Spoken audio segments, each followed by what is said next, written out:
राधे राधे भक्तों, प्रत्येक वर्ष भाद्रपद मास के शुक्ल पक्ष की अष्टमी तिथि से आरंभ होता है महालक्ष्मी व्रत कथा। देवी लक्ष्मी जी को प्रसन्न करने के लिए यह व्रत किया जाता है जो 16 दिनों तक चलता है। तो चलिए हम कथा का श्रवण करते हैं। बहुत समय पहले एक गांव में एक गरीब ब्राह्मण रहता था। ब्राह्मण बहुत मेहनती था। सुबह होते ही खेतों और गांव में कामों में लग जाता।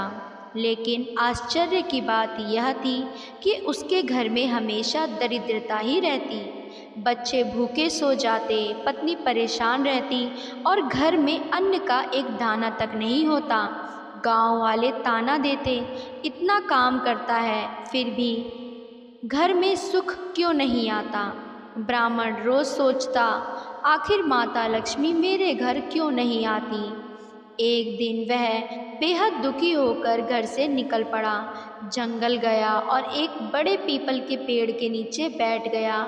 उसने प्रण लिया, माता लक्ष्मी आप जब तक दर्शन नहीं देंगी मैं अन्न का एक भी दाना ग्रहण नहीं करूँगा। उसका संकल्प सच्चा था। दिन बीते, रात बीती, लेकिन वह माता का ध्यान करता रहा। आखिरकार उसकी भक्ति देखकर माता लक्ष्मी प्रकट हुई। उनके तेज से चारों ओर रोशनी फैल गई। ब्राह्मण भाव विभोर हो उठा और बोला, माँ कृपया करिए, मैं मेहनत करता हूँ फिर भी मेरे घर में सुख क्यों नहीं है। माता मुस्कुराकर बोली, वत्स मैं वहाँ निवास करती हूँ जहाँ मेहनत, सच्चाई, स्वच्छता और संतोष हो। तुम्हारे घर में मेहनत तो है लेकिन स्वच्छता और संतोष की कमी है।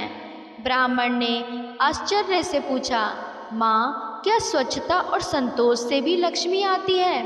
माता बोली, हाँ वत्स, जहाँ घर गंदा हो वहाँ कोई देवता नहीं टिकते और जहाँ मन असंतुष्ट हो वहाँ चाहे कितना भी धन आ जाए वह टिकता नहीं। जहाँ सच्चा परिश्रम और साफ सफाई होती है वहाँ मैं स्वयं रहती हूँ। माता के वचनों ने ब्राह्मण की आंखें खोल दी। वह घर लौटा और सबसे पहले अपनी झोपड़ी को साफ सुथरा किया। सुबह शाम घर की सफाई करने लगा, पूजा स्थान को सजाने लगा और अपने मन को संतोषी बनाया। धीरे धीरे उसके घर में अन्न और धन का आगमन होने लगा। पत्नी के चेहरे पर मुस्कान लौट आई, बच्चे खुश रहने लगे और लक्ष्मी जी ने वहाँ स्थायी निवास कर लिया। गांव के लोग यह देखकर चकित रह गए। उन्होंने पूछा, भाई ये चमत्कार कैसे हुआ। ब्राह्मण ने मुस्कुराकर कहा, ये सब माता लक्ष्मी की कृपा है।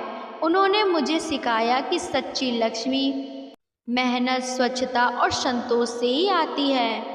हे माता लक्ष्मी, जैसे आपने उस ब्राह्मण की दरिद्रता को दूर किया वैसे ही आप हमारी भी दरिद्रताओं को दूर करना, हमारे घर में भी निवास करना और सबको सुख शांति प्रदान करना।